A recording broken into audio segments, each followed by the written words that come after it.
All right, the Houston Astros are built for this. The 713, that's right. They revealed their slogan.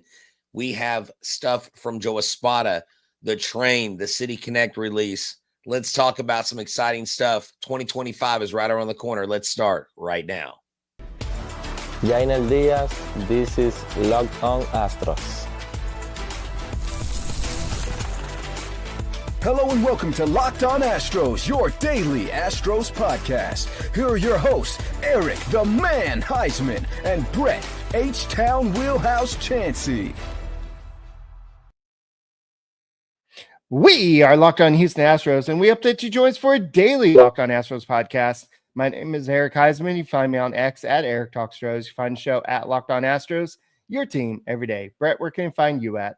They can find me at Htown Wheelhouse on X, Instagram, and TikTok. They can find me at Stros411 on X and on Facebook. And back to the bullpen on X, on Instagram, on YouTube, and iHeartRadio. Look, where I'm always positive, always Stros. Eric, it's good to start another week. This is our last week of less than 5 shows, and we're going to get it rolling. Dude, we've got a bunch of stuff being announced that we are built for this. Built for this is, I think, a great theme. After you finish talking about like our title sponsor, I want to find out what it is you think about this new Built for This theme. Guys, thank you for making us your first listen on Apple, Odyssey, Spotify, wherever you listen to podcasts. Go and check us out. And this episode is brought to you by FanDuel. What is FanDuel? Well, a certain game is coming up. I guess Super Bowl 59 is here, and there's no better way to make every play more exciting with FanDuel Sportsbook. New customers can just bet $5, and if you win, you can score $200 in bonus bets. Download the app or head to FanDuel.com to get started today. And Brett, I'm really disappointed in you. You missed the biggest thing that's happening this weekend. Forget the Super Bowl. Forget going to 5 shows next week.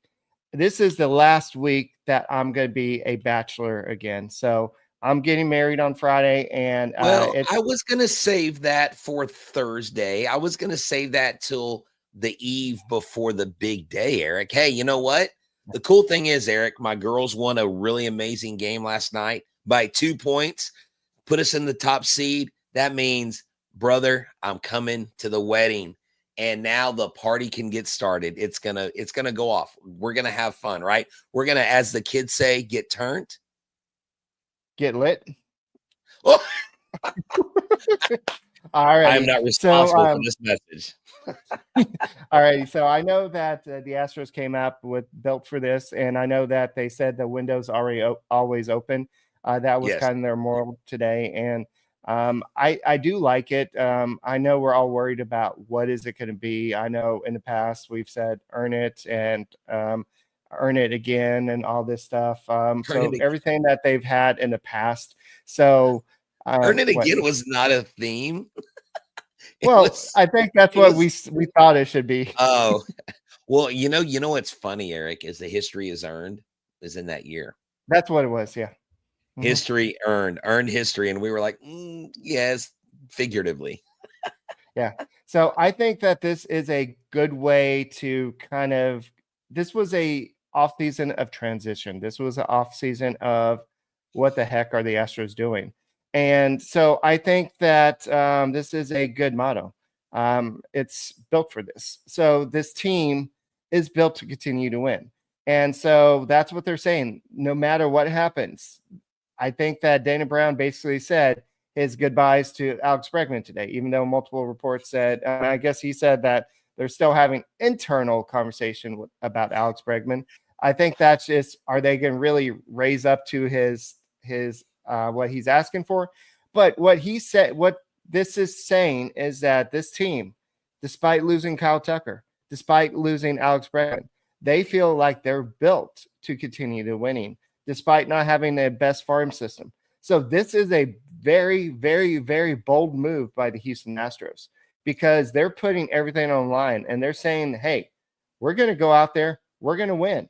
And this team is built for this. The window's not I know the roof is always closed most of the time, but they're saying that the window is never closed. Maybe that has something to do with Daikin. Maybe the fact that the ACs could be better in there. Maybe that has something to do with the window never being closed.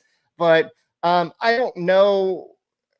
I think this is a bold move, and I think that maybe this will help motivate the players and the fans. But I think everybody can get behind it. Yeah, definitely. Just a little quick note on Alex Bregman. There's a lot of people out of Chicago saying that the Cubs have offered Alex Bregman a 4-year contract with opt-outs north of $100 million.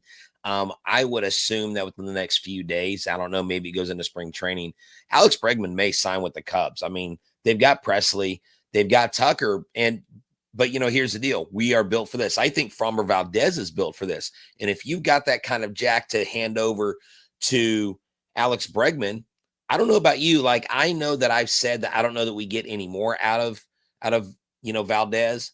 And the more I think about it, the more I look at his peripherals, the more I look at where he is throwing wise, his innings, his durability. That's money you can throw at Framber Valdez. And today they had a press conference with the media. Joe Espada, Dana Brown met with the media. They revealed all the promo items and stuff, and we'll get to all that stuff. But, Joe Espada was, asked about that. And actually the first thing he was asked about was the rotation. And he was very high on the rotation. He said, we've got one of the best 1-2 punches in the major leagues in Framber Valdez and Hunter Brown. And he said, and then after that, you've got Ronel Blanco, you got Spencer Arrighetti, who he mentioned his turnaround last year, and Hayden Wesneski, who's going to compete. He said Lance McCullers is close. He said he's not going to try to give a timetable, but when he's ready to go out there, he didn't specifically know what his role was going to be, but it sounds like they're going to try to get him back on the right track of, starting. I know I saw Javier has been working out. He's ticking up in his repertoire and his getting back on the field. But Eric, I'm excited about the rotation, and we've got other guys that are going to be coming up mid-season. So Joe Espada seems to like that idea. And one more thing I want to ask you about this. He said it's going to be a challenge to replace Ryan Presley for what he did, having one of the key outs in the entire history of this franchise. And he said he's going to be giving opportunities to multiple pitchers within the organization to take those positions. Now, question, do you think with this being known that they do have some need in the bullpen, do you think that that's a need that if they're pressing towards the playoffs, leading the division, that they make a trade for maybe a relief pitcher to help shore that up when it comes time for playoffs? Or do you think they go somewhere else?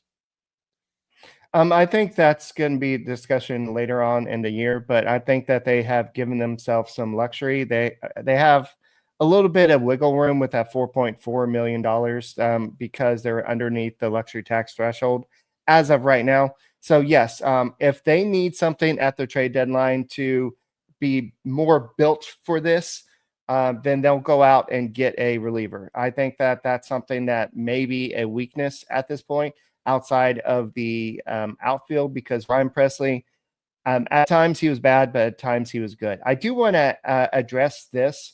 Where's Susan's comment? I think it was Susan. Maybe it was Dorothy. Dorothy's comment. So she asked something about she keeps on hearing stuff, if you can find it. Dana Brown keeps on mentioning internal conversations about Alex Bregman. So what does it mean to have internal conversation? I'll explain it to you. So they know exactly what Alex Bregman wants.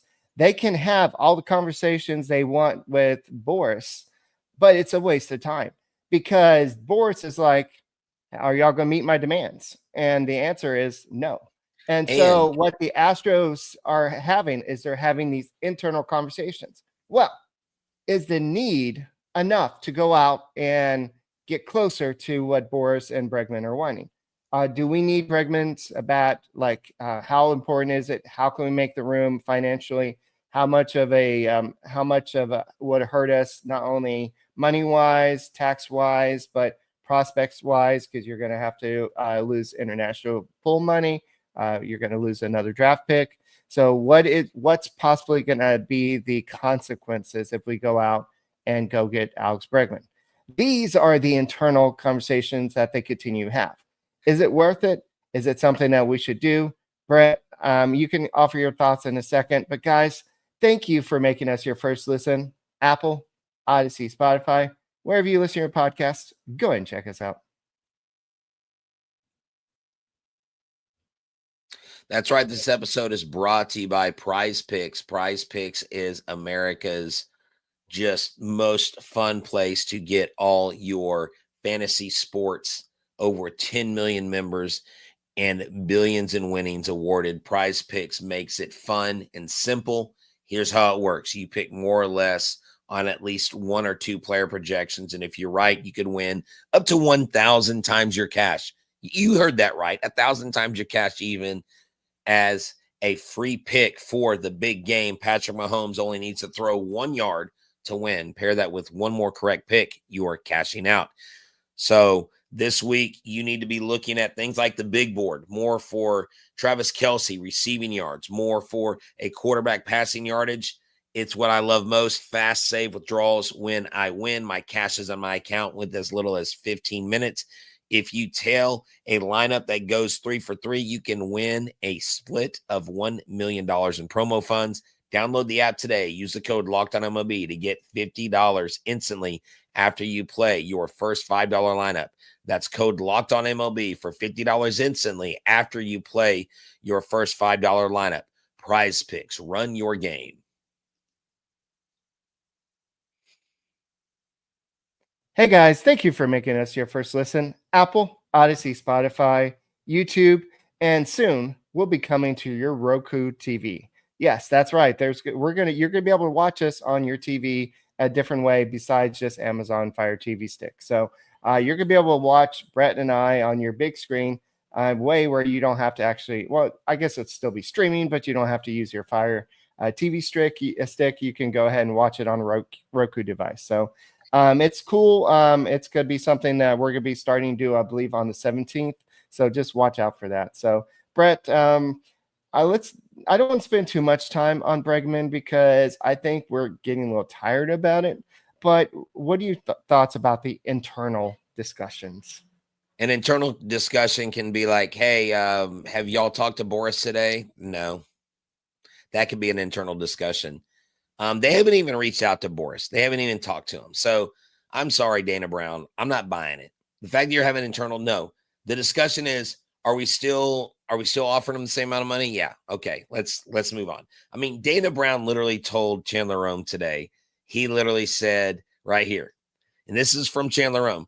During his address at the teammates annual media luncheon, Dana Brown twice spoke about Alex Bregman in the past tense, saying once that the team lost Bregman.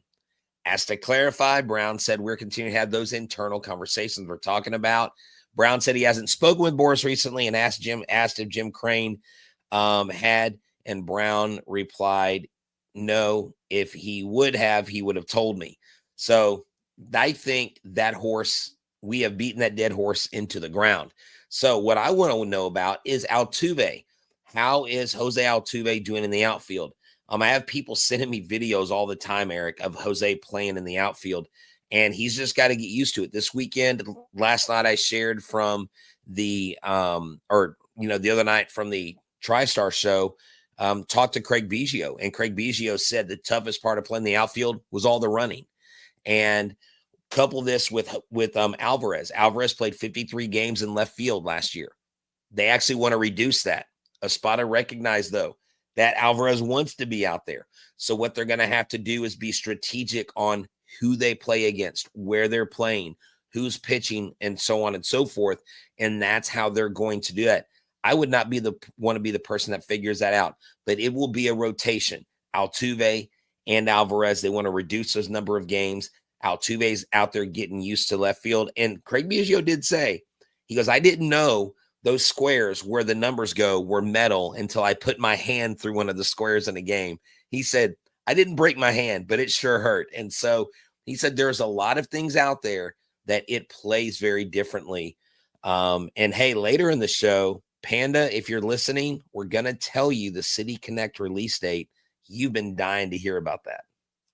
Yeah. Biggio also mentioned that he only did it for a half of the season. So it was Kent did get hurt. So he only did it for a half of the season, and it's a tough adjustment, but somebody like Altuve can make that adjustment. But Dana Brown was talking about it a little bit today, and he said that as a scout, he sees that he's making good jumps. He's able to see the ball. He's able to make the routes pretty good.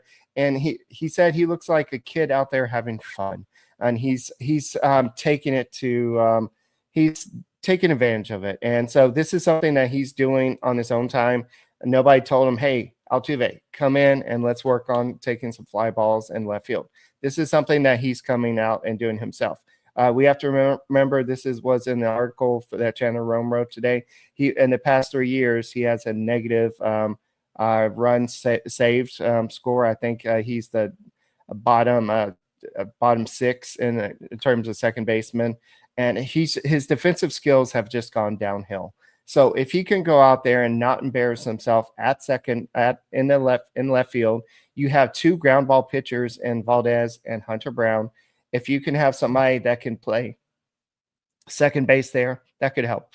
Well, I remember back to the whole Moneyball scene where Scott Hatteberg, where Billy Bean's character, Brad Pitt, and the guy who's playing Ron Washington are trying to convince Scott Hatteberg that he can still play baseball, but he won't catch. He's going to play first base.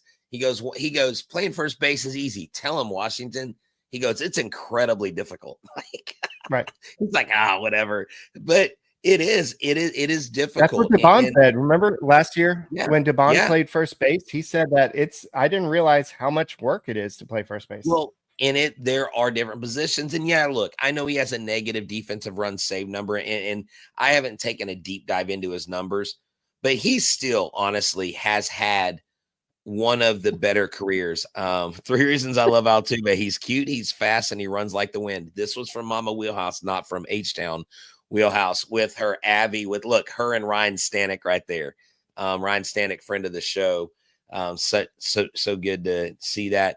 But look, Eric, we got all this stuff going on, but in the outfield, he was asked, will the young players have a chance to come out, like who will come out of spring training with an opportunity to be on the big league club? And he said 3 names. He said DeCenzo, he said Melton, and he said we did sign Taylor Trammell. He said, I'm giving all 3 of those guys. He said, mainly we're looking at guys that can hit left and that can play multiple positions. Mm-hmm. While they are still looking for a left-handed bat, as acknowledged by Dana Brown, they're slim pickings. And they are trying to talk to people that are left. I say go get Verdugo, man. Like, if you're talking to someone, you might as well get a guy that has played for the Red Sox and the Yankees, has played in the playoffs, has some moxie about him. And I got a little inside track on him from Lorenzo from the Full Scene podcast. He told me that he's one of the favorite players that he's interviewed in a visiting clubhouse. He said he's a good guy. People in the clubhouse love him. He jokes around. He said he's got really good energy. He said, I really think he would be a good fit for our club. And all these other things we've heard about him are supposed, what fans say. But I'm talking about a guy who's talked to him face to face on more than one occasion. So I like that opportunity. Right. And don't forget about John Singleton. John Singleton will be on this roster. He is a left-handed bat. No, he will not be playing outfield. No, he will not be playing I was like, base. Hold up. But he can, but he is a left-handed bat. And so if you have the DH position open a little bit more, you can go ahead and put him at DH. You can also have him play first base a little bit more often. Give Christian Walker a day off playing first base, have Walker play the DH position. So I don't forget about John Singleton. He did not embarrass himself last year. He did not have a superstar all-star season, but he did not embarrass himself. So he has some, he's made some, he's definitely grown since his first cup of tea, but he is a left-handed bat. So that's what they're looking for. So that's just another option. Right. And I agree with you there, but he's obviously not going to play a major role because of Christian Walker. Yeah. And we all know that. Yeah. He's going to be a complementary piece, but it's going to be interesting to see who goes where. So here's the deal, Eric. The Astros will be the first team to reveal their new City Connect jerseys. Okay.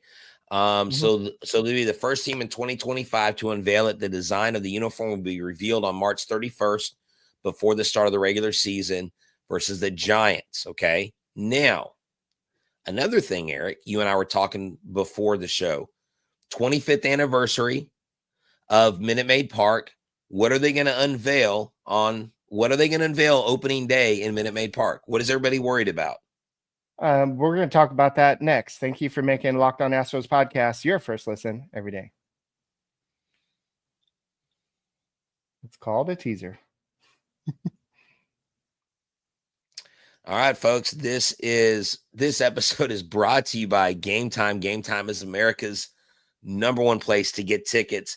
I'm telling you right now that if we want tickets at a great price, we don't go anywhere else, Locked On Astros fans. We go right to Gametime picks, whether it's the playoffs for the NFL, whether it's a Super Bowl, whether it's NBA playoffs coming up, NHL, baseball, it doesn't matter. Anything you can find on there, you can get. They have what's called the super deal.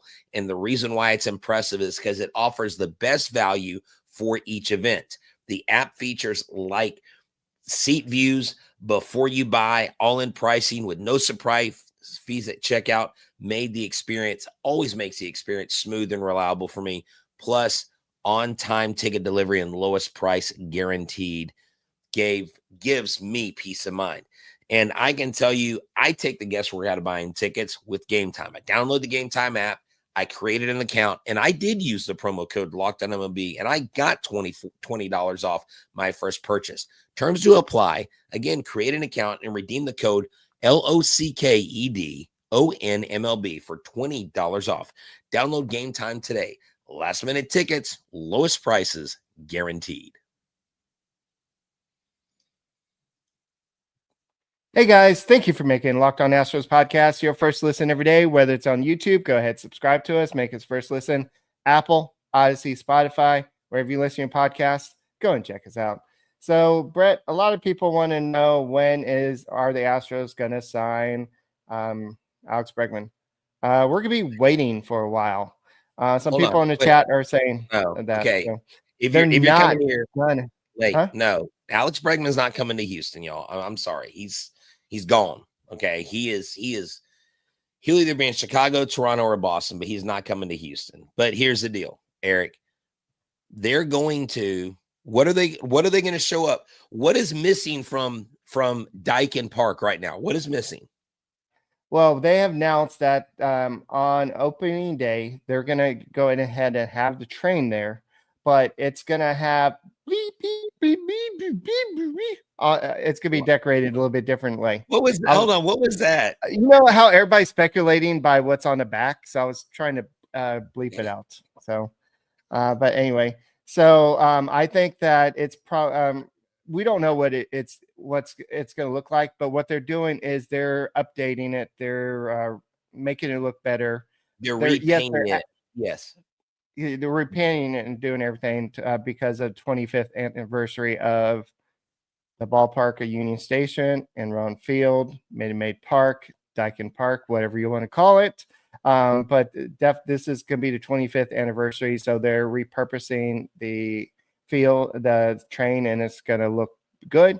We don't know what's going to be in the back of the train. Is it going to be AC units? Is it going to be ice fans? Is it going to be fans? We don't know what it's going to be. No, it's not fans. That would look terrible. It's going to have to be baseball. Yeah, no, it's going to have to be baseballs. Okay. I mean, come on, look, Rob's asking about the news about the Astros spring training hat. It's new-ish. They've changed it a little bit with the logo. I'm not a big fan of the spring training hat. Now, the clubhouse hat, have y'all seen the clubhouse edition hat? The clubhouse edition hat is the one that I'm going to get. It's got the old Houston Astros like dome shaped logo over it. I love it. It's navy and orange and white. So I like that. I really, really, really, really hope that the City Connect jerseys incorporate the tequila sunrise, the shooting star. I mean, look, I would love the Colt 45s logo to go in there, but of course they're not going to do that because of the day and time we live in. But man, I'm excited to see what they're going to do. I just hope they don't have I just don't like how the blue top and blue bottom looked. I liked Altuve the way he wore his City Connect because of the orange socks, Eric. But I don't like how the blue pants looked all the way down because it looked like they were wearing a jumpsuit. So why are you looking at me like Brett, that? I have a idea. Let's talk about the promos real quick because they're Okay. releasing something that's a little bit different. Jeremy Pena item, and I wonder if that has Oh, yeah. anything to do with the new uniform. Oh, so Jeremy Pena retro jersey on 3/29 versus the Mets. Not a retro jersey, but a retro basketball jersey. So That remember might be the Red Sox at one point, they had sleeveless uniforms. So could the I Astros be really going? no, I don't. Oh no, I doubt they're gonna do sleeveless. But look at this, Josh Hader fireman bobblehead. You've got the Jose Altuve bubblegum bobblehead. Yes, Mama Wheelhouse. I'll take you to that game. We'll get that bobblehead together.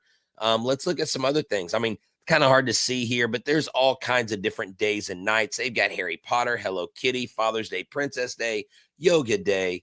I mean, everything in between. Barbie Day. I mean, they've got it all, right? And then they've got some items that they've shown us, some of the shirts, some of the jerseys, a lot of cool stuff for kids. The Jose Altuve socks, Mama Wheelhouse will definitely want those. And then Hall of Fame weekend, one of my favorite things, Billy Wagner. The Wagner number 13 is going to be retired. I think that's great. He belongs up there. The next number probably to be retired in the Astros history will probably be Jose Altuve. I believe, and Not Carlos so Beltran? this is great. Huh? Not Carlos Beltran? Eric. So, hey, real quick though, the build for this theme, Okay. the logo, go watch the video. And I caught Christian Walker at first, but I didn't see Isaac Paredes, but he's in there. Check this out. Christian Walker, look at that. They put him in the gray jersey, but kind of made it look like the Astros. And then look at Isaac Paredes. They threw the Astros jersey on him. You can tell it's a graphics job, but look at that. They put both of them in there on. I thought that was cool. And you know who was not in the promo video? Alex Bregman, but put that one Alejandro promo Bregman. back out. Put that promo, the first one, the promo one. Christian Walker. Remember we were talking about that before the show? Yes, the he promo. changed his number. Yeah. No. We'll talk about that in a second. Okay. Okay, so my question is, there's a little Post-it note there. So I wonder what that was. Is that just the slogan? Is that the built for this slogan that they didn't want to release early, and so that's why they covered it? Or is Alex Bregman secretly hidden underneath there? I think Alex Bregman is on that, and they're having to change the magnets. That's what I'm thinking. Because Eric goes, "Why is there a sticker on there?" And I'm, "What are you talking about?" Yeah. Yeah. So going back to Christian Walker, yeah. That of course he was supposed to wear the number 13. That's what when he signed with the Astros, or he signed with the number 13. But of course, that's Billy Wagner's number, so they're gonna retire that number. So Christian Walker has apparently they announced today that he has agreed to go ahead and take the number 8 back that he wore with the Diamondbacks. So the ultimate team player, I think he recognized what Billy Wagner meant to this organization, and Billy Wagner said how much the Astros and Houston meant to him, because he's going to be wearing the Astros hat into Cooperstown. So, but do you think Christian Walker had to agree to it, or I think they more probably told him you're going to change numbers? Well, when you retire somebody's number, it's kind of like, yeah, you're going to have to do it. But you know what? Yeah. I think Oswalt gave him something. I'll go and get that. Go and talk. Okay. Go ahead. I don't know what he's talking about. Maybe he gave him a bulldozer or something. But look, the Houston Astros probably gave him a couple of these and said, "You can't show that." No, but like somebody gave that to me at my bachelor's party. I haven't opened it yet. Nice. But maybe I'm sure they got him something. They gave him something to give up the number, but it's a good move by him. I don't know. I don't know. I mean, I don't really think I don't think they made that big of a deal of it, because it was just a number. They were like, "Hey, here are the numbers available," and he took 13. And I was surprised because wasn't that also Tyler White's number? Who? The Great White Shark? You mean? Do what? The Great White Shark? You mean? Yes, Tyler White. Remember the guy that used to dress like the Great White Shark because Tyler? I do remember that fan. That poor guy. Yeah. So, That I poor mean, guy.